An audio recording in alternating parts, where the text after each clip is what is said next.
आज की हमारी इस डीप डाइव का मिशन शिक्षा और मनोविज्ञान के एक बहुत ही बेसिक लेकिन बहुत ही प्रभावशाली सिद्धांत को समझना है। और वो सिद्धांत है एडवर्ड एल थॉर्नडाइक का उद्दीपक अनुक्रिया सिद्धांत। हाँ, जिसे प्रयास एवं त्रुटि का सिद्धांत या ट्रायल एंड एरर थ्योरी भी कहा जाता है। और ये विषय सिर्फ मनोविज्ञान की मोटी मोटी किताबों तक सीमित नहीं है। बिल्कुल। तो हमारी आज की रिसर्च हमें साल 1898 में वापस ले जाती है। 1898। सच में बहुत पुरानी बात है। हाँ, उस समय थॉर्नडाइक ने एनिमल इंटेलिजेंस नाम की एक किताब छापी थी।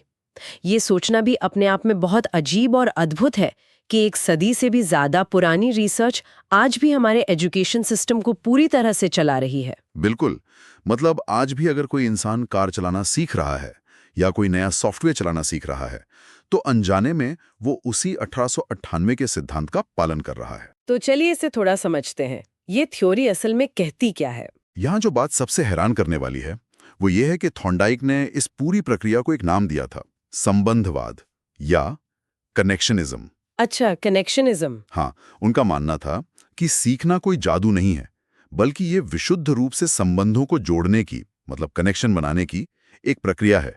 जब हम कहते हैं कि किसी ने कुछ सीख लिया है तो इसका सीधा सा अर्थ ये होता है कि उसके दिमाग ने किन्हीं दो चीजों के बीच एक पक्का तार जोड़ लिया है। तो ये संबंधवाद असल में किन दो चीजों के बीच का कनेक्शन है? रिसर्च के अनुसार थॉर्नडाइक का मुख्य विचार ये था कि हमारे हर विचार और हर एक्शन के पीछे हमेशा एक उद्दीपक होता है। उद्दीपक मतलब? मनोविज्ञानी की भाषा में इसे स्टिमुलस कहते हैं। उद्दीपक मतलब कोई भी ऐसी चीज, कोई आवाज, कोई गंध या कोई भी बाहरी चीज जो हमें कोई एक्शन लेने के लिए उकसाती है। अच्छा, और जो हम एक्शन लेते हैं उसे अनुक्रिया या रिस्पॉन्स कहा जाता है। तो इसे अगर मैं इंसानों की रोजमर्रा की जिंदगी से जोड़कर देखूं तो ये वैसा ही है जैसे रसोई से किसी बहुत ही स्वादिष्ट खाने की महक आना। बिल्कुल। वो महक यहाँ उद्दीपक है। उस महक ने दिमाग को एक सिग्नल भेजा और महक को सूंघते ही कदमों का अपने आप रसोई की तरफ बढ़ जाना, वो अनुक्रिया है। एकदम सही पकड़ा आपने।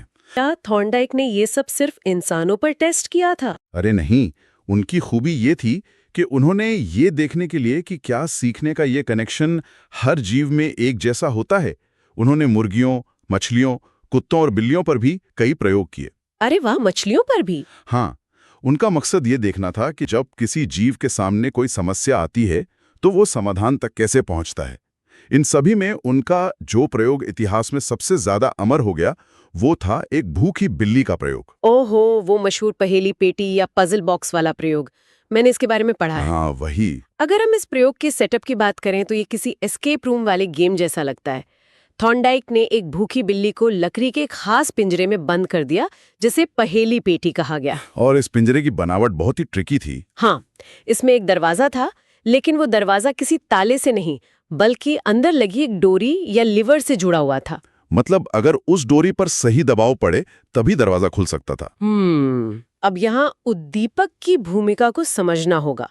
पिंजरे के अंदर बिल्ली बहुत भूखी है और थॉर्नडाइक ने पिंजरे के बाहर बिल्ली की पहुंच से थोड़ा दूर मछली का एक टुकड़ा रख दिया। और वो मछली का टुकड़ा एक बहुत ही शक्तिशाली स्टिमुलस का काम कर रहा था। बिल्ली उसे देख सकती है, सूंघ सकती है, लेकिन सीधे खा नहीं सकती। तो ऐसी स्थिति में किसी भी भूखे जीव की प्रतिक्रिया क्या होगी, ये सोचना मुश्किल नहीं है। बिल्ली चुपचाप तो बैठेगी नहीं। बिल्कुल नहीं।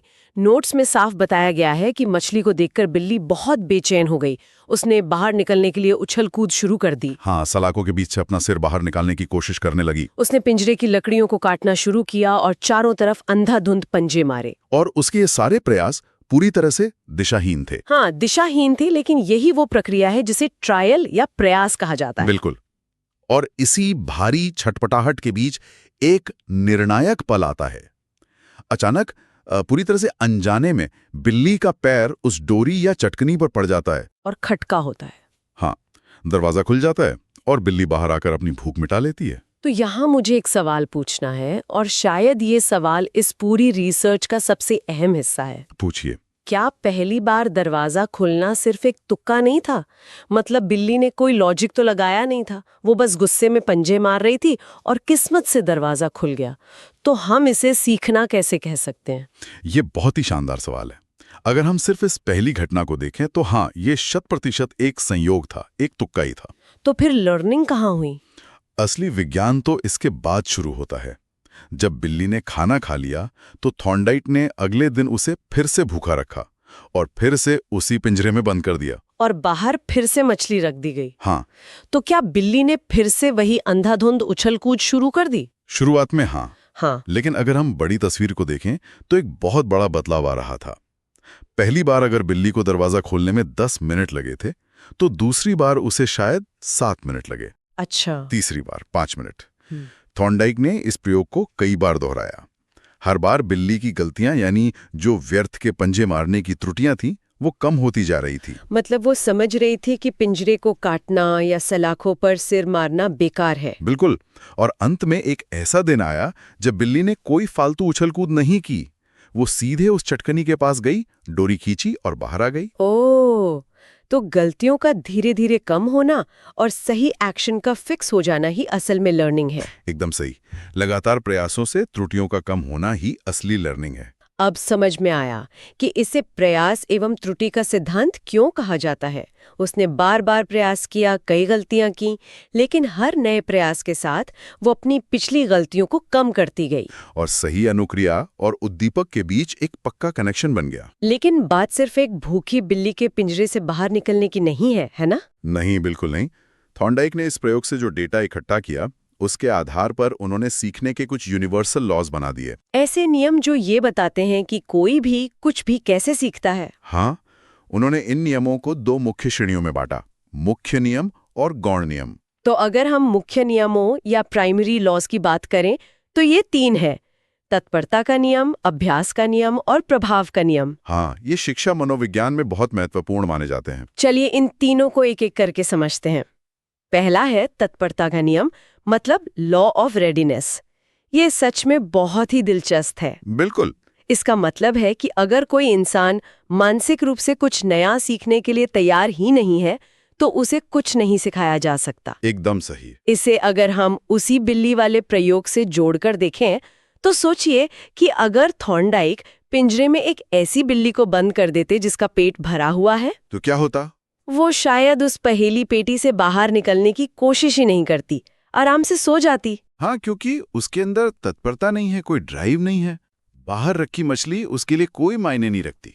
तो जब तक कोई अंदर से तैयार नहीं है, बाहरी स्टिमुलस काम नहीं करेगा। और कक्षाओं में अक्सर ऐसा ही होता है। बच्चा क्लास में बैठा है, लेकिन दिमाग कहीं और है।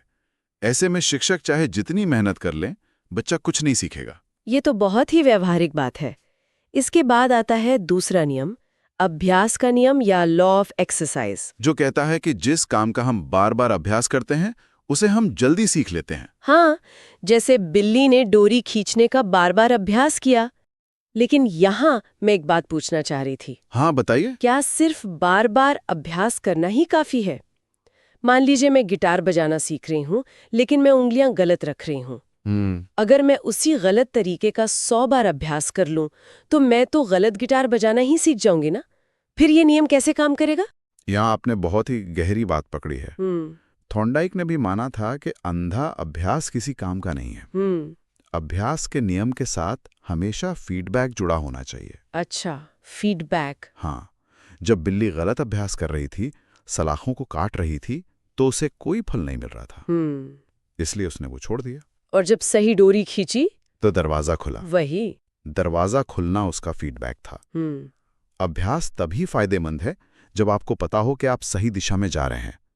बार बार अभ्यास करने से कनेक्शन मजबूत होता है। और यही बात हमें तीसरे नियम की तरफ ले जाती है, प्रभाव का नियम, मतलब लॉ ऑफ इफेक्ट। ये नियम कहता है कि हम उसी काम को दोबारा करना चाहते हैं जिसका परिणाम सुखद हो। जैसे बिल्ली को बाहर स्वादिष्ट मछली मिली। बिल्कुल, ये सकारात्मक प्रभाव था। लेकिन जरा सोचिए, अगर डोरी खींचने पर बिल्ली को बिजली का हल्का झटका लगता तो क्या होता? अरे बाप रे, तब तो वो बिल्ली जिंदगी में कभी उस डोरी के पास नहीं जाती। यही प्रभाव का नियम है। जो व्यवहार संतोष देता है वो मजबूत होता है, और जो दर्द देता है वो कमजोर हो जाता है। ये तो मुख्य नियम हो गए, लेकिन नोट्स में कुछ गौण नियम या सेकेंडरी लॉज भी दिए गए हैं। हाँ, उनकी लिस्ट काफी लंबी है। मुझे उनमें से एक बहुप्रतिक्रिया का नियम या लॉ ऑफ मल्टीपल रिस्पॉन्स बहुत ही रिलेटेबल लगा। हाँ, ये वही चीज़ है जो बिल्ली ने शुरुआत में की थी। जब कोई नई समस्या आती है तो हम तुरंत सही समाधान नहीं निकाल पाते। हम अलग अलग तरह की प्रतिक्रियाएं देते हैं, हिट एंड ट्रायल करते रहते हैं। बिल्कुल। इसे अगर हम अपनी आम जिंदगी से जोड़ें तो ये वैसा ही है जैसे जब टीवी का रिमोट काम करना बंद कर देता है। हाँ, तो हम क्या करते हैं? हम पहले रिमोट को हाथ पर ठोकते हैं, बटन को जोर से दबाते हैं, अलग अलग एंगल से टीवी की तरफ करते हैं। ये सब हमारी बहु प्रतिक्रियाएं ही तो हैं। बहुत ही शानदार एनालॉजी है। हम तब तक अलग अलग चीजें ट्राई करते हैं जब तक रिमोट काम न करने लगे। और एक और नियम है, मनोवृत्ति का नियम, मतलब एटीट्यूड। हाँ, मनोवृत्ति का नियम ये तय करता है कि सीखने वाले का दृष्टिकोण कैसा है। मतलब अगर किसी ने पहले से सोच लिया है कि मुझे तो गणित समझ में आ ही नहीं सकता, तो वो नहीं सीख पाएगा। बिल्कुल, उसका माइंडसेट नकारात्मक हो गया है। तो अब चलिए इस पूरी चर्चा को जानवरों और पिंजरों की दुनिया से बाहर निकालकर एक वास्तविक कक्षा में लाते हैं। हाँ, एजुकेशनल यूटिलिटी या शैक्षिक उपयोगिता देखना बहुत जरूरी है। ये सिद्धांत असल में छात्रों के लिए कैसे काम करता है? ये सिद्धांत एक तरह से सुधार की विधि है। ये सिखाता है कि गलतियां करना सीखने की प्रक्रिया का एक जरूरी और सकारात्मक हिस्सा है। बच्चे अपनी ही गलतियों से अनुभव प्राप्त करके लाभ उठाते हैं और निरंतर प्रयास से बच्चों में धैर्य और परिश्रम के गुणों का विकास होता है। यहाँ मुझे एक विचार आ रहा है, आज का जो हमारा दौर है वो इंस्टेंट ग्रेटिफिकेशन का दौर है। हर किसी को तुरंत परिणाम चाहिए। बिल्कुल, एक क्लिक पर सब हाजिर है। तो ऐसे समय में प्रयास और त्रुटि के माध्यम से धैर्य सिखाने वाली ये विधि और भी ज्यादा महत्वपूर्ण नहीं हो जाती? मैं पूरी तरह सहमत हूँ। आज के युग में ये सिद्धांत हमें एक ठहराव सिखाता है। असली लर्निंग रातों रात नहीं होती है। और नोट्स में ये भी बताया गया है कि ये विधि मंद बुद्धि बालकों या स्लो लर्नर्स के लिए विशेष रूप से उपयोगी है, क्योंकि उन्हें किसी जटिल थ्योरी को एक बार में सुनकर समझने में कठिनाई हो सकती है। लेकिन ये विधि खुद करके सीखने या लर्निंग बाय डूइंग पर आधारित है। जब बच्चा बार बार अभ्यास करता है तो सीखा हुआ कार्य स्थायी या परमानेंट हो जाता है। और खुद करके सीखने से आत्मविश्वास भी पैदा होता है। तो अगर हम पूरे डीप डाइव का सार निकालें तो सीखना कोई जादू नहीं है। ये उद्दीपक और सही अनुक्रिया के बीच संबंध बनाने और गलतियों को कम करने की एक वैज्ञानिक प्रक्रिया है। बिल्कुल, और थॉर्नडाइक ने 100 साल पहले ही ये साफ कर दिया था। उनके नियम आज भी हर जगह लागू होते हैं। एकदम सही। अब इससे पहले कि हम आज की चर्चा समाप्त करें, मैं श्रोताओं के सोचने के लिए एक बात छोड़ कर जाना चाहूंगी। वाह, बिल्कुल, बताइए। थॉर्नडाइक की बिल्ली तो एक पहेली पेटी में बंद थी, जहां उसके लिए बाहर रखी मछली एक बहुत ही स्पष्ट उद्दीपक थी। लेकिन जरा सोचिए, आज के इस डिजिटल युग में हमारे फोन हर पल बजने वाले नोटिफिकेशंस और सोशल मीडिया भी तो लगातार हमें नए नए उद्दीपक दे रहे हैं। बहुत ही गहरी बात रही है। तो क्या हम सच में अपने फैसले खुद ले रहे हैं, या हम भी अनजाने में किसी बहुत बड़ी अदृश्य पहेली पेटी के अंदर बैठे बस अपनी अनुक्रियाएं दे रहे हैं? सोचने वाली बात है। आज के लिए बस इतना ही, फिर मिलेंगे एक नए विषय की गहराई में उतरने के लिए।